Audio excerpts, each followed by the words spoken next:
thing. It's frightening, it's shocking, especially just a generation after the Holocaust. Recently in Berlin, police trying to help religious Jews gave warnings and said there's so much threat against you right now, you should not be on the streets in religious Jewish garb because you might be attacked. This is in Germany. I mean, of all the cities or countries in the world, Germany would be the last that would occur. The thing that's so striking, it's not just Europe, and then even to explain it in Europe makes no sense. Why are people so outraged? But it is around the world. I'll watch news as I'm traveling in different parts of the world, and it's frightening. A bomber blows himself up in Israel and kills men, women, children indiscriminately. The more he can kill, the better. And the newscasters get on, and they're sympathetic to the one that blew himself up. They don't even call it terrorism. They call it so-called terrorism. And now there are several countries in Europe that are saying that they will arrest Israelis traveling in Europe for alleged war crimes because of recent defense operations that the Israelis have conducted. It makes no sense. It's beyond rational. The world hatred, the world outrage. You have things going on around the world, Sid, that are absolutely atrocious. In Sudan, more than 1 million Christians have been killed in the last 10 years by the mainly Muslim majority in the northern part of the country. Do you hear much about it? Is there world outrage? Are people getting all upset about it? No. And yet someone in Indonesia blows up 200 tourists, apparently thinking they're Americans, blows up these Australians instead, and says we're doing it because of the way the Jews are treating the Palestinians. It doesn't make any sense. But why is the question, and you may not have an answer, but the question that I ponder is, why now? Why the increase now? What's at stake? What's going on? Something is going on that is supernatural, that God is involved with, and a diabolical being called the devil, Satan, is involved with. It goes beyond rational understanding. I was talking to a secular lawyer, a Jewish man, not a religious man, from New York, living in the South now. And he brings up to me, he said, Mike, why the Jews? We were on the plane talking, exchanged names. He said, what is it? Why are we hated around the world? What have we done? Why is there such outrage? And we talked more, and I said, listen, think about it. You can have white supremacists, Ku Klux Klan, these kind of people, and black supremacists. They have very little in common, except they both hate the Jews. You can go to an atheistic country like the former Soviet Union, and there's terrible anti-Semitism among atheists. Then you find it among fascists. Then you find it among Muslims. You can go to Japan, and when the economy has struggled in recent years, there have been political leaders who have written books saying the problem in the Japanese economy is the Jews. But wait a second, there aren't many Jews in Japan. Most Japanese have never met a Jew in their lives. So it's irrational. This is what's going on. God himself chose out a people called Israel from all the nations, not because the Jews are better than anybody else, not because we're more special, but because he had a purpose to bless the entire world. He had a purpose that he wanted to bring a Savior into the world. That's Jesus, who is a Jew, born a Jew, died a Jew, rises from the dead as a Jew. And here's what happens. God's own reputation is tied in with the Jewish people. He said in our own scriptures that if the nation of Israel ever ceased to exist, then he would be a liar. He has promised that there will be a Jewish people on the earth till the end, and this Jewish people has a role to play in the salvation of the world. God knows it, and the devil knows it, and there is a worldwide conspiracy. It's not a political conspiracy, it's not a human conspiracy, it's a diabolical conspiracy to wipe out the Jewish people, and there's no rational explanation for it. Well, talking about rational, of all the people groups in the world that should be for the Jew and for Israel, the Encyclopedia Judaica states that within the writings of the church fathers, people like Martin Luther, were all the plans for eliminating the Jewish people short of the gas chambers. How could a group called the church be involved in things like this? Of all people, you would think if you single out one people on the earth that should be grateful to the Jewish people, love the Jewish people, pray for the Jewish people, honor the Jewish people, it should be true Christians. And the amazing thing, when I first became a believer in Jesus as a teenager with a heavy drug background, I was totally changed. My dad said, great, you're off drugs, good. You need to meet the local rabbi and come back to our traditions. And I met the rabbi, we became friends, and he said, Mike, you need to read this book. And he gave me a book just as a teenager. I don't think I was 17 years old yet. And it was a staggering book. It was the history of anti-Semitism in the church. And how could you align yourself with a group that did such horrible things to our people? You know what I did? I was young. So I made a jump from the Bible, and I skipped 2,000 years, and I said, well, I know God is real, and I know Jesus is real, and that's okay. And I just kind of ignored it. As I got a little older, I started to wrestle with these things and thought, how could this be that the ones that recognize that Jesus is a Jew himself and owe everything to the Jewish prophets and to Moses and the scriptures could be the ones?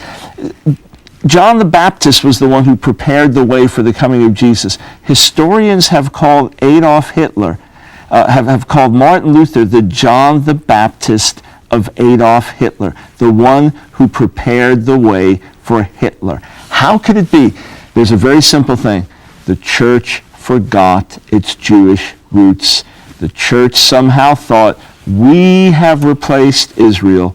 We are the new Israel. God is finished with them. They are outcasts. They are rejected. We have our great cathedrals. We have our beautiful buildings. We are ruling the nations, and these poor outcast Jews will just suffer forever. We have replaced them. And the moment they began to think that, and arrogance set in, persecution broke out, and it has been a bloody, ugly story for more than 1,500 years. And as a matter of fact, how a group called the church, called Christians, could have done these horrible deeds. Very few Christians. Why are so few Christians even knowledgeable of these deeds? There's a Catholic scholar who said the pages of history that Jews have memorized, Christians have torn out of their history books. I've lectured at seminaries. I have friends who are seminary professors, learned people who went to Bible colleges, and I ask them, when they teach you about Martin Luther, did they teach you about his anti-Semitism? When they teach you about this church leader and that church leader, did they teach you about what they said? Did they tell you that in the 5th century, the greatest preacher of his day, John Chrysostom, they gave him the name Chrysostom after he died because it meant golden mouthed, considered a saintly, godly man. I said, did they talk about his 7 sermons against the Jews in which he said the synagogue is worse than a brothel, and that's the case of Jewish souls. They are the assassins of Christ, and I hate the Jews, and God hates the Jews. I said, did they tell you these things? And they'll say, we never learned that. But wait a second now. Martin Luther, when he first started out, was very pro-Israel, very pro-Jewish. Why? He read the scriptures. What changed? Well, Martin Luther also knew some of church history. He knew some of the things that the Catholic Church had done, for example, the Crusades. As the Crusaders, some of them with noble purpose, some of them just kind of rabble-rousers out for fun and adventure, they go to retake the Holy Land from the Muslims. As they're marching through Europe, they realize, hey, we got people even worse than the Muslims. We've got the killers of Christ. And they began to turn on neighbors and people they'd lived with for years. And the slogan was, kill a Jew and save your soul. They said, be baptized or die. And then when they made it to Jerusalem and overcame the Muslim and Jewish resistance in 1099, the Jews were herded together in the great synagogue there. The Crusaders burned it to the ground in July of 1099. They had crosses on their uniforms, and they marched around the synagogue singing, Christ, we adore thee. Martin Luther knew some of church history. He certainly knew the way Jews were treated in his day. So in 1523, he wrote a little book that Jesus Christ was born a Jew. It's very conciliatory. And he said, if I had been a Jew and seen blockheads like that, that's the language he used, blockheads like these leaders leading the church, I would rather be a pig than a Christian. And he said, perhaps we can win these Jews to the truth. And they're our older brothers and sisters. And, well, he got old. He was sick. He didn't see the Jews being attracted to his form of Christianity either in any great number. He read Jewish writings attacking Jesus, and he reacted with venom. In fact, his writings are so powerful that even though most Lutherans remembered his good writings, not his bad ones, Hitler and the Nazis loved the new writings. He gave 7 councils. He wrote a book in 1543 concerning the Jews and their lives. You can still find it in neo-Nazi catalogs. The great Martin Luther, who was so mightily used by God in some other ways, had these horrific, dark spots in his life that opened the door to hateful venom. This is what he said: burn down their synagogues, destroy their places of business, forbid their rabbis from teaching under penalty of death.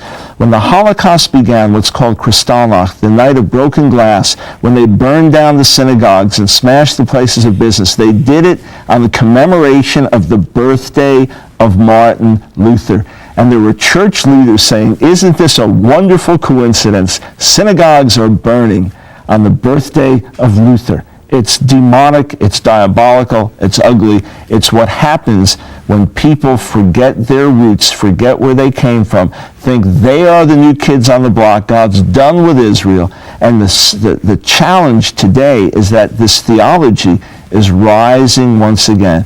There are church leaders today urging the President of the United States, people whose names would be known to many of your viewers, Sid, urging the President of the United States, don't side with Israel so much.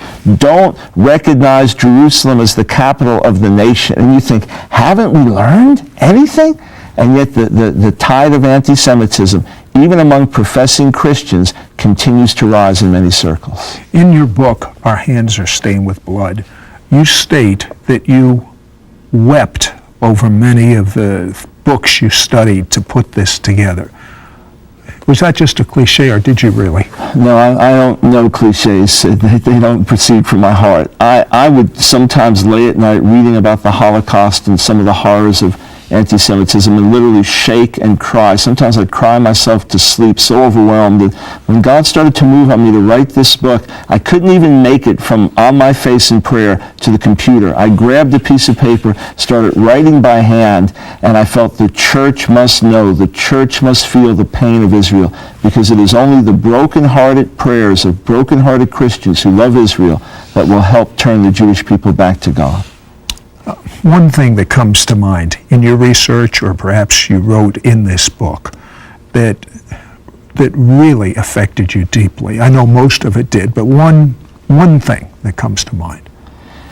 Well, the fact that everywhere you look in church history, you find this, that there was no way to just erase it, Sid. I wanted to come up with a simple answer for the rabbis and those that would attack this, but it's like a poison that went through the whole fabric. And the thing that I could not deny was it begins when the church says, we have replaced Israel. And that's the scary thing, because we see it happening again. And you think it can't happen again. There's so many hundreds of thousands of Christians who love Israel and pray for Israel, and yet... But how did the church come up with such a concept of this? We have like Romans, the 9th, 10th, and 11th chapter. Any fair-minded person that reads that, even a non-Christian, anyone, even a member of the Ku Klux Klan, of radical Islam, and anyone would have to agree with what Paul says. Well, what happened is they didn't read it rightly. He warned in Romans 11, he said, I don't want you to be ignorant of this mystery, lest you become arrogant. The mystery is Israel experienced a hardening in part. It was not all of the people who were hardened towards the Messiah, and it was not for all time. Somehow they thought it's for all time, and it's all the people, and that they are out and we are in, and people become insecure. And when you say, no, God still has a purpose for them that's very special, people who are insecure say, well, where does that leave me? And because God said to the So it's a jealousy. It's a jealousy based on an insecurity. But how could anyone be jealous if you have the blood of the greatest Jew who ever lived flowing through your veins? I mean, I'm reminded of the story of the prodigal son. The younger son, I believe he is a type of the Jewish people. He left his inheritance and sunk so low he wanted the food that was fed to an unclean animal. But he came to his senses, came back to the father, and the father, a type of God, got so excited. My son is home. My son who's dead is now alive. I'm going to throw a party. And the older brother, a type of the Christian, said, I mean, if anyone wants proof that there's a devil, just take a look at what you write in this book. Take a look at today's newspapers. However, I understand that, but why the big hassle? I mean, the whole world seems to be focused on Israel, and in particular, Jerusalem. That's a little dot on the map. It is. Why? About 10 years ago, I did a lecture, an outreach lecture at Yale University at the invitation of some Christians, and it was on the diabolical origin of anti-Semitism. And I presented the evidence that there was no rational explanation, that it was supernatural at Yale. And I got challenged by the Jewish audience there for almost 2 hours, question after question after question, until they ran out of objections because there was no answer. Well, once you even focus more on Jerusalem, all the more there is no answer. Listen, every country in the world, they say this is our capital city, and all of the other nations recognize it, with one exception, Jerusalem. For centuries, Jerusalem lay pretty much untouched, and the land of Israel, called Palestine, pretty much untouched. There were more Jews living in the land than Arabs. It was not a special place for the Muslims. Now it gets back into Jewish hands. It becomes a massively important place. Jerusalem's not mentioned once in the Quran. A Muslim living in the Middle East will pray with his back towards Jerusalem and his face towards Mecca, and yet this is now the special holy city of Islam and so on, and there's world controversy over it, and the UN... Why? There's a simple explanation, and it's supernatural. According to Zechariah, the 12th chapter, this is in the Hebrew Bible. I showed this to this Jewish lawyer on the plane as we were talking. He said to me, Mike, why Jerusalem? Right. And I said, he didn't want to hear about Jesus, but he had to listen to the scriptures. I said, Zechariah 12 says all nations are going to come up against Jerusalem at the end of the age, and God's going to fight for it. Why? Because God says that he himself will come and put his feet down in the Mount of Olives. It is what we refer to as the second coming of the Messiah. Jesus came, died to pay the ransom for our souls in accordance with the Jewish teaching that the death of the righteous makes atonement. He was the perfect sacrifice to deal with our sins, and he will return a second time. When he comes the second time, it is the end of the operation of the devil. He's going to put him out of business. He's going to destroy wickedness out of the earth and establish the kingdom of God on the earth. No more playing games, no more speculating, no more talking about it. It's over when he comes back. And he will not come to any other city except Jerusalem. And he will not come to Jerusalem until his own Jewish people say, Baruch haba b'shem Adonai, the words from Psalm 118, that are the words with which the Messianic King will be welcomed back. Jesus is saying, I'm not coming back to the earth until my own Jewish people, my own flesh and blood, welcome me back to the city of David. It's the people of David who are going to do it. And when he comes to Jerusalem, that is it. So, number one, Jerusalem must be a Jewish Jerusalem because the Jews of Jerusalem must welcome him back.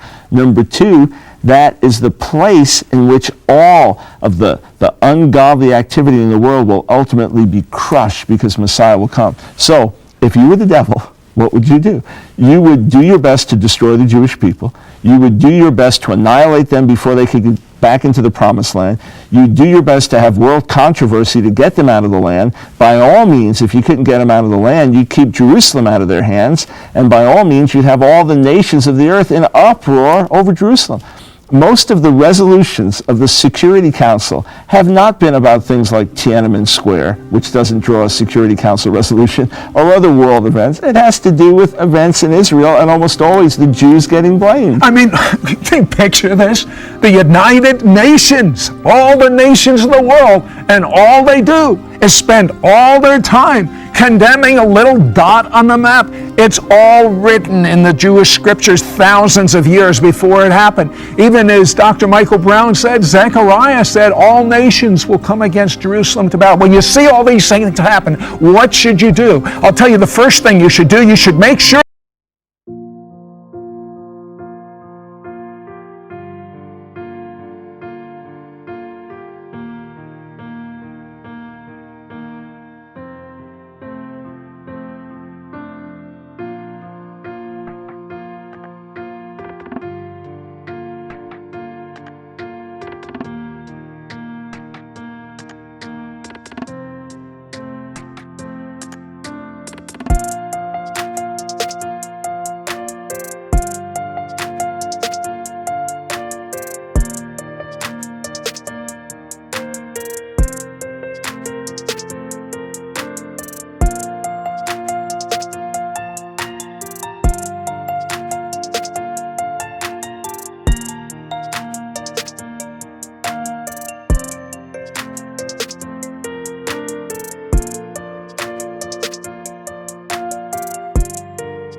that you're okay with God. You should make sure that you're not caught up into religion and tradition, because that and a dime won't get you a cup of coffee